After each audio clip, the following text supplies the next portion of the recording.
In 1997, at the Tournoi de France, Roberto Carlos struck a free kick that still makes scientists scratch their heads. Positioned nearly 35 yards from goal, on the right-hand side, it didn't even look dangerous. Until Carlos ran up like a man charging into battle and unleashed one of the most outrageous shots in football history. The ball started wide, really wide. So wide, in fact, that French keeper Fabien Barthez didn't even bother diving. From his angle, the shot looked like it was heading straight for the corner flag. Then, at the last possible moment, the ball bent back in like it was remote-controlled, smashing into the net off the inside of the post. Barthez just stood frozen, hands on his hips, staring at Carlos like he'd just witnessed witchcraft. And honestly, he had. The strike quickly became known as the banana free kick, and for good reason. It didn't follow the usual physics of a football shot. Years later, scientists actually studied the kick, publishing papers on the aerodynamics.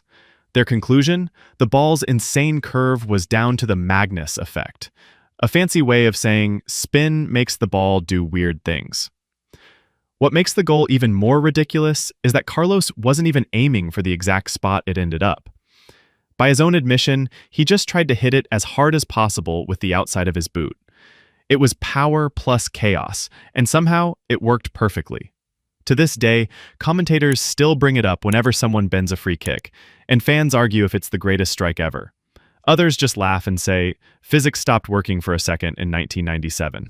October 2001, Old Trafford.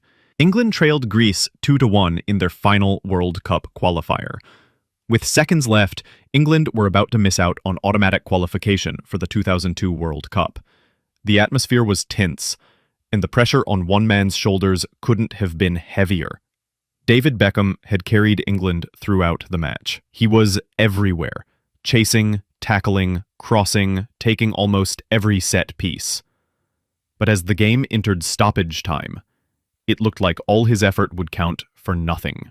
Then came the final chance, a free kick 25 yards from goal. Everyone in the stadium knew who was going to take it. Beckham had already missed several free kicks that day, sending some over the bar and forcing saves with others. But he wasn't going to let anyone else step up. This was his moment. He placed the ball, adjusted his socks, and set himself in that iconic wide-legged stance. The whistle blew. Beckham ran forward and whipped his right foot through the ball. It curled up and over the Greek wall, then dipped sharply into the top corner. The goalkeeper could only watch. Old Trafford exploded. England had equalized in the 93rd minute. That single strike meant England were going to the World Cup. The celebration became just as famous as the goal. Beckham, arms outstretched, screaming with pure relief and joy, while his teammates mobbed him. It was redemption on the grandest stage. A man criticized for years for not delivering for England had just produced one of the most clutch goals in their history. January 2008, Old Trafford. Manchester United were chasing another Premier League title, and Cristiano Ronaldo was in unstoppable form. But against Portsmouth, he produced a free kick so outrageous, it instantly became one of the most replayed goals of his career. The setup didn't look especially dangerous. A free kick about 30 yards out, slightly to the left of center. Portsmouth set up their wall, and goalkeeper David James, an experienced veteran, lined himself up. He'd faced hundreds of free kicks before. None of that mattered. Ronaldo stepped up with his trademark routine. Legs spread wide, deep breath, 3 careful steps back. The crowd already knew what was coming, and so did James. The problem? Knowing doesn't mean you can stop it. When Ronaldo struck the ball, he didn't curl it like Beckham or Carlos. He hit it flat, with almost no spin, using the knuckleball technique that became his trademark. The ball rocketed through the air, dipping, swerving, and wobbling in every possible direction. James stood rooted to the spot, completely beaten. By the time he even flinched, the ball was already in the top corner. It was hit with such speed and movement that it looked closer to a baseball pitch than a football shot. Commentators barely had words for it. Fans didn't either. Replays showed the ball moving like it was remote-controlled, but Ronaldo insisted it was all practice. Hours on the training ground, learning how to strike through the valve of the ball to make it dance in mid-air. The free kick instantly went viral, before viral was even a thing. Kids everywhere tried copying the stance and the technique, usually sending their attempts into orbit. But that's what made it so special. Only Ronaldo could consistently make the impossible look routine. May 2019. Champions League semi-final, Camp Nou.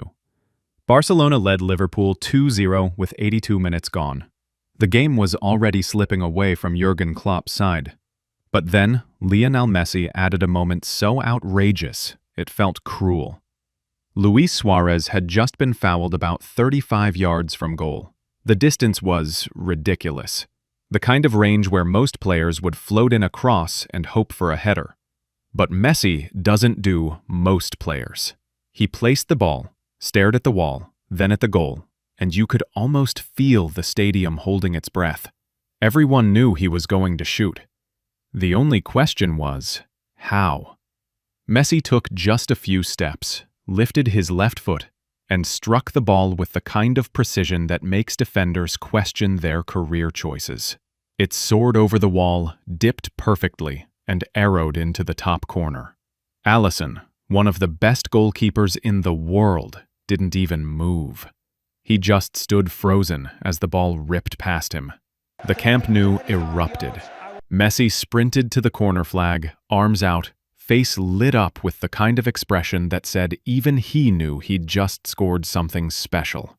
This wasn't just another free kick. It was his 600th career goal, delivered in the most spectacular way possible.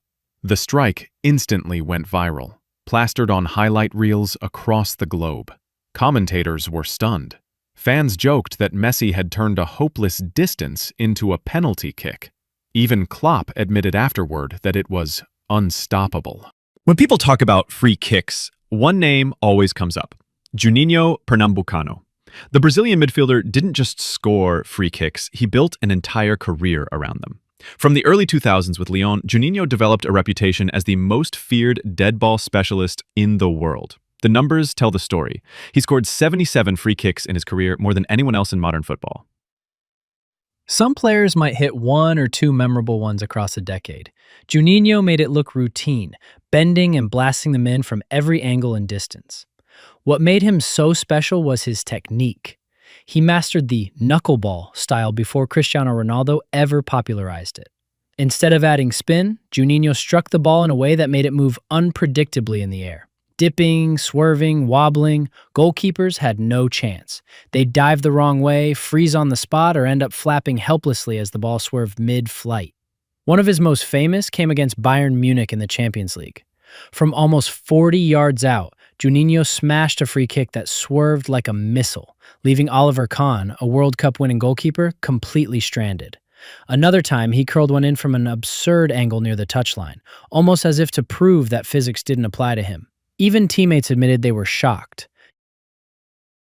Quarterfinals of the 2002 World Cup in Japan. Brazil versus England. The score was 1-1 early in the second half when Ronaldinho stepped up for what looked like a harmless free kick from about 40 yards out, wide on the right. Nobody in the stadium thought it was a shooting range. England's goalkeeper, David Seaman, set himself up expecting a cross. The English defenders dropped back into the box, ready for Rivaldo or Ronaldo to attack a floated ball. But Ronaldinho had other ideas. He ran up casually, almost too casually, and whipped the ball with his right foot. Instead of swinging across to his teammates, the ball kept rising, then dipping, then swerving toward goal. Seaman backpedaled frantically, his ponytail bobbing. But it was too late. The ball sailed over him, kissed the underside of the bar, and dropped into the net. For a moment, the stadium was stunned. Was it intentional? Was it a freak accident? Did Ronaldinho just mean to cross? To this day, fans still debate it. Ronaldinho himself gave mixed answers over the years, sometimes claiming he meant it, other times smiling mysteriously and refusing to say. And honestly, that's exactly what makes it so June iconic. 2013, Maracana Stadium, Italy vs. Mexico in the Confederations Cup. The stage couldn't have been bigger. Pirlo's 100th cap for Italy, and he decided to mark it in the most Pirlo way possible, with a free kick so elegant it looked like it belonged in a museum. The moment came in the first half. Italy won a free kick just outside the box, slightly to the right. Most players would have blasted it with power or curled it wildly at goal. Pirlo didn't do power. He didn't go wild. He did control. He stepped up, calm as ever, eyes fixed on the tiniest gap between the wall and the top corner. With that smooth, effortless motion that defined his entire career, Pirlo stroked the ball with his right foot. No run-up drama, no theatrics, just technique. The ball sailed over the wall, dipped at the perfect moment, and slid into the top corner like it was drawn there with a compass. The Mexican keeper, helpless, could only watch. Pirlo didn't even celebrate wildly, just a small raise of the hand, almost like he was apologizing for making it look so easy. June 2018, World Cup group stage, Portugal versus Spain. Two European heavyweights going head-to-head in Sochi. The game was already chaos. Goals flying in, momentum swinging back and forth. With minutes left, Spain led 3-2, and it looked like Portugal were heading for defeat. Then Cristiano Ronaldo did what Cristiano Ronaldo does. Portugal won a free kick just outside the Spanish box in the 88th minute. The distance was around 25 yards, close enough to threaten, but against Spain's wall and one of the best goalkeepers in the world, David De Gea, the odds were stacked. Pressure? Immense. This was Ronaldo's chance not just to save Portugal, but to complete a World Cup hat trick. He placed the ball carefully, stepped back with that trademark wide stance, and stared down the goal. The stadium buzzed with anticipation. Everyone watching, in the stadium, at home, across the world, knew he was going to shoot. The only question was whether he could actually pull it off. Then, with one swing of his right foot, Ronaldo sent the ball curling up and over the wall. It dipped sharply, tucking perfectly into the top corner. De Gea didn't even move. The net rippled, the stadium erupted, and Ronaldo sprinted toward the corner flag, roaring, fists pumping. Portugal had tied the game 3-3, and Ronaldo had just completed one of the most dramatic hat tricks in World Cup history. It wasn't just the quality of the free kick, though that was flawless. It was the moment. June 2016, Copa America semi-final. Argentina were already leading the USA, but then Lionel Messi produced a free kick so outrageous, it felt unfair. Argentina won a foul about 25 yards out, but the ball was placed at a brutal angle, almost near the corner of the box, not the kind of spot you'd expect a direct shot. Most players would cross. Messi? He aimed for the top corner. With that trademark left foot, he curled the ball over the wall, sending it spinning toward the near post. It wasn't just about power, it was precision, geometry, and a little bit of magic. The ball kissed the underside of the bar and dropped perfectly into the net. Brad Guzan in goal didn't even dive. He just turned his head as the ball rocketed past him. Commentators lost their minds, fans couldn't believe it, and social media immediately declared it one of the best free kicks ever scored in international football. Even neutral supporters had to smile. Free kicks are rare enough that scoring even one in a match feels special. Scoring two? Legendary. But in December 1998, Sinisa Mihajlovic decided that wasn't enough. So he scored 3. All from free kicks. In the same game. Lazio were playing Sampdoria in Serie A when Mihajlovic produced a performance that looked more like a video game than real life. First, he smashed one in from distance, his trademark left foot bending it around the wall. A few minutes later, he stepped up again, this time going the other way, curling the ball into the opposite corner. The Sampdoria keeper could only shake his head. By the time the third free kick arrived, Everyone in the stadium knew what was coming. Still, knowing doesn't mean stopping. Mihailovic fired it in anyway, completing the most ridiculous hat trick you'll ever see.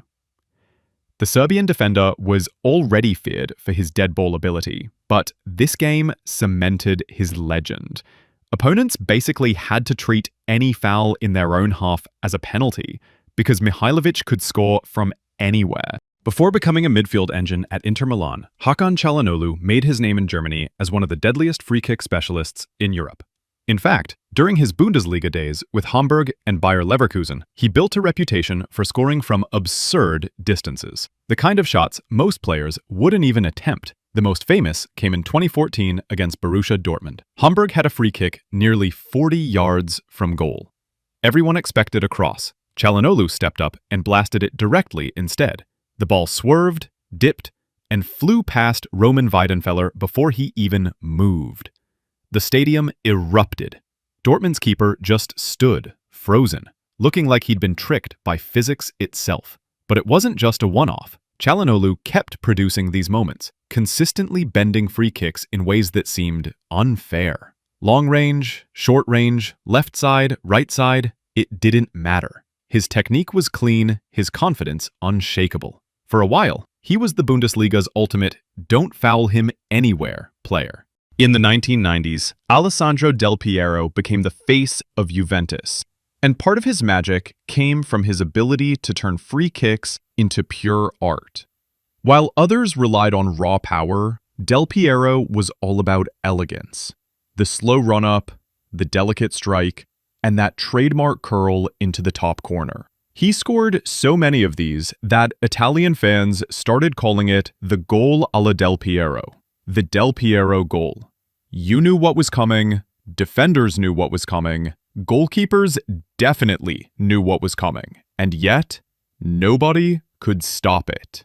One of his most famous came in the Champions League against Real Madrid in 2008, late in his career. Del Piero lined up a free kick at the Bernabeu, sent it curling perfectly into the net, and the Real Madrid fans, yes, Madrid fans, gave him a standing ovation. That's how good his technique was. In his prime during the 90s, it felt like every free kick around the box was a scoring chance. He wasn't blasting them, he was painting them. A brushstroke of the right boot, and the ball would dip, curl, and kiss the inside of the post on its way in. For a generation of young Italian kids, practicing free kicks in the backyard meant one thing: trying to copy Del Piero's style. And honestly, most of them are probably still trying. That's it for this video, the greatest free kicks ever, explained. Football gives us goals every week, but moments like these, they're once in a lifetime. Which one's your favorite? Or is there a free kick we missed? Drop it in the comments.